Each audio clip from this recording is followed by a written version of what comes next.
साकिब ये बताएं कि अगर इलेक्शन कमीशन, वैसे तो हमारे लिए अनबिलीवेबल है आज इलेक्शन कमीशन की ये स्टेटमेंट भी कि हम अमल दरामद करेंगे, कभी उन्होंने किया तो नहीं इससे पहले सुप्रीम कोर्ट के किसी भी फैसले पर अमल दरामद, लेकिन अगर वो कर लेते हैं अमल दरामद फिर क्या होगा? हुकूमत को किस तरह के ख़तरात लाहक हो सकते हैं और क्या वाकई इस डिसीजन के ही ख़तरात हैं जिसका इजहार, जिन खदशात का इजहार ख्वाजा आसिफ साहब ने किया? पहली बात तो ये है कि जो 90 रोज़ इलेक्शन कराने 90 रोज़ में इलेक्शन कराने के हवाले से मामला है वो उस वक़्त सुप्रीम कोर्ट इस तरह यूनाइट नहीं थी। चीफ जस्टिस बंदयाल थे, उमर अता बंदयाल, उनके साथ 2-3 जजेस थे, वो बैठे, उनको आम ख्याल जजेस कहा जाता था, वो बैठे, उन्होंने फ़ैसला कर दिया। सुप्रीम कोर्ट के अंदर से ही काफ़ी सवालात थे, कुछ जजेस कह रहे थे हाई कोर्ट्स को ये मामला देखने दें, मतलब वो बेंच बना टूटा, फिर बेंच बना फिर टूटा, फिर फ़ैसला आया। तो सुप्रीम कोर्ट के अंदर वो यूनिटी नहीं थी। अब ये फैसला जो है वो ये उसके साथ मवाजना करना ही मेरा ख्याल है मवाजना बनता ही नहीं है।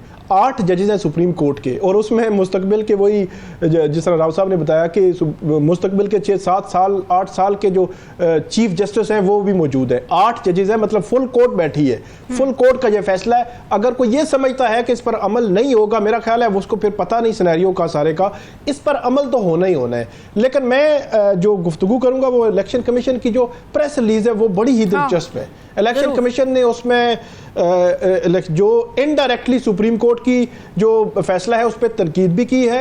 इलेक्शन कमीशन ने कुछ सुनाई भी है, इनडायरेक्टली कुछ सुनाई भी है और जो ये भी कहा है कि हम फैसले पर अमल करेंगे।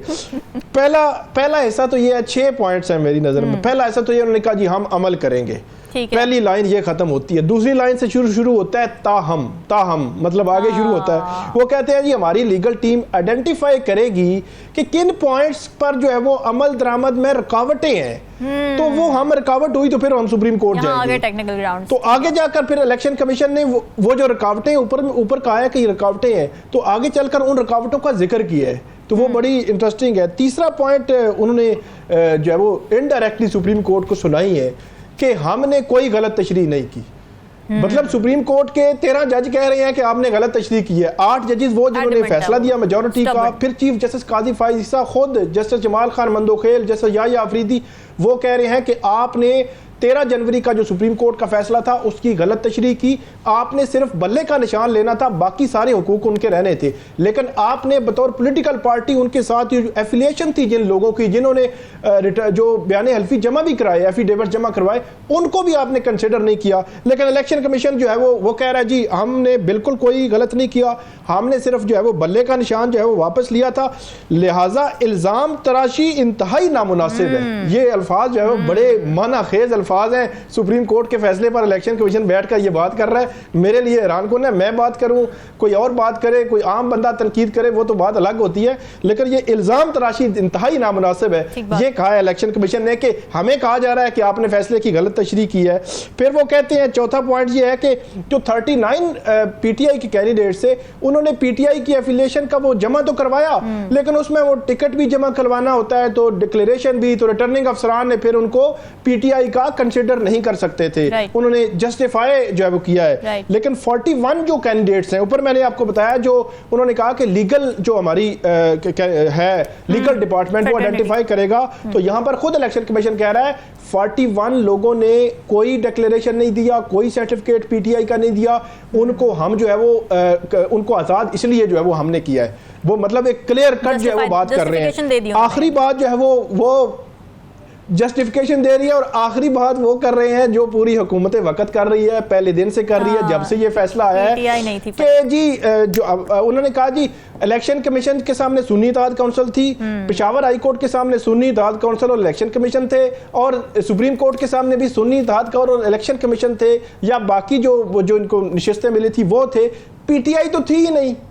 तो यहाँ पर आके प्रेस रिलीज जो है वो खत्म हो जाती है। तो सुप्रीम कोर्ट को बहुत कुछ सुना के, इनडायरेक्टली तनकीद करके, तो सारी चीजें करके इलेक्शन कमीशन ने, लेकिन मेरा ये ख्याल है कि जिस तरह की प्रेस रिलीज है ये मामला दोबारा सुप्रीम कोर्ट लेके जाएगा इलेक्शन कमीशन, और कुछ चीज़ों आइडेंटिफाई करेगा। खास तौर पर जो 41 कैंडिडेट्स के हवाले से वो कह रहा है कि इन्होंने कभी जमा ही नहीं करवाया, 3 रोज में इन्होंने जमा करवाने थे, वो 3 रोज में किसी जमात में ये जा सकते थे, वो सुन्नी इत्तेहाद काउंसिल में चले गए, इसलिए इनको वापस नहीं किया जा सकता। मुझे ऐसा लगता है कि इन 41 पे कोई दोबारा से जो है को फटा टाइप को चीज़ जो है वो हो सकती है और इलेक्शन कमीशन सुप्रीम कोर्ट जा सकता है, जिस तरह उन्होंने जस्टिफाई जो है वो करने की कोशिश की है सारे मामले को। साकिब, आपको क्या लगता है ये मामला क्यों कंट्रोवर्शियल हुआ इतना ज़्यादा? क्या पीटीआई जानबूझ के इस तरह के मामलात को कंट्रोवर्शियल बना देती है, या फिर वाकई कोई ना कोई उनकी जो मंतक है उसमें आपको वजन नज़र आता है? नहीं, इसमें जो टाइमिंग का इशू नज़र आ रहा है, वैसे तो सुप्रीम कोर्ट में पेंडेंसी तो है बहुत ज़्यादा है, 58,000 से ज़ायद केसेस जो है वो पेंडिंग है। वो यकीनी तौर पर उनके भी राइट्स हैं, जो लोग जेलों में हैं या बाहर हैं, उनकी अपीलें हैं, केसेस हैं, उनका भी इतना ही राइट है जितने पॉलिटिकल केसेस का है, वो जल्दी डिसाइड होने चाहिए। लेकिन इसमें मसला टाइमिंग का ही है।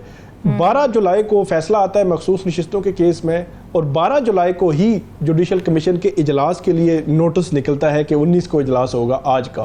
तो इसलिए जहां पे मखसूस नशिस्तों के केस पर डिस्कशन जारी थी तो कुछ लोग तनकीद कर रहे थे, कुछ हमायत कर रहे थे, वहीं पे फिर ये आ गया, फिर वो एक कन्फ्यूजन आ गई कि नहीं वो नज़रसानी में इनको बिठाया जाएगा। वो जिस तरह नजमुल साकिब साहब ने कहा कि नज़रसानी में वही 13 जज बैठेंगे जो जिन्होंने केस सुना है, और वो भी सितंबर में बैठेंगे रात को वो जी रिजर्वेशन। लेकिन इसमें एक वो इशू आ गए, जितनी तनकीद हुई है, जितनी बहस हुई है पिछले 3 रोज में, जस्टिस मकबूल बाकर वो माजरत कर चुके, जस्टिस मशीर आलम माजरत कर चुके, जो जस्टिस रिटायर्ड मजहर आलम मियाँ खेल है जिनकी जब मंजूरी हो गई है वो भी माजरत कर चुके हैं। आज ये खबर आ गई है, लेकिन उनकी मंजूरी हो गई है, और उसमें जो अक्सरियती आज राय थी कमीशन में, उन्होंने कहा है कि उनसे उनकी रजामंदी चेक कर ली जाए, क्योंकि पहले रजामंदी उन्होंने जाहिर की थी, फिर माजरत की, तो अब कमीशन ने कहा है कि उनकी दोबारा रजामंदी जाहिर कर ली जाए। उनकी मंजूरी हो चुकी है, और अब ये मामला जो है वो आगे कमेटी की तरफ नहीं जाएगा, क्योंकि कमेटी में मुस्तकिल जजेस वो होते हैं सुप्रीम कोर्ट के, उनका जाता है, ये डायरेक्ट सदर जो है वो इसका नोटिफिकेशन जो है वो करेंगे। लेकिन इनका ताल्लुक सिर्फ इस लिहाज से है कि जो बैलेंस था, जो सुप्रीम कोर्ट में ये कहा जा रहा था कि 8 जजेस जो है वो अगर मखसूस नशिस्तों के केस में एक तरफ आ गए हैं तो बाकी जजेस जो है वो दूसरी तरफ के कम हो जाएंगे, और उस बैलेंस को करने के लिए तो ये डिस्कशन थी, जिस डिस्कशन की ज़्यादा में ये जजेस भी आ गए, और फिर जो जजेस रिटायर हो चुके होते हैं वो कहते हैं कि 1 साल के लिए अपना पूरा कैरियर जो है वो दांव पे लगाएं कि लोग बातें करते रहेंगे तरह तरह की। और फिर एक ये चीज़ भी होती है कि ये जजेस सीनियर 3 जज जो है वो रिटायर हुए, अब जूनियर सीनियर होता नहीं है, लेकिन अल्टीमेटली उनको उस कैटेगरी में लेकर जो है वो बेंच में जो उनकी शमूलियत होती है वो उस लिहाज से होती है, मतलब बेंच हेड नहीं कर सकेंगे, बेंच में वो जो है वो बैठेंगे। तो मल्टीपल चीजें थी, फिर पॉलिटिकल पार्टीज, फिर पोलराइजेशन हमारे यहाँ बहुत ज्यादा है, तो उसका भी असर जो है वो होता है, इस वजह से ज्यादा जो है वो इस पर डिस्कशन हुई है। ठीक है, सवालात आपके लिए छोड़ के जा रहे हैं, फीडबैक जरूर दीजिएगा, हमें दीजिए इजाजत, अल्लाह हाफिज।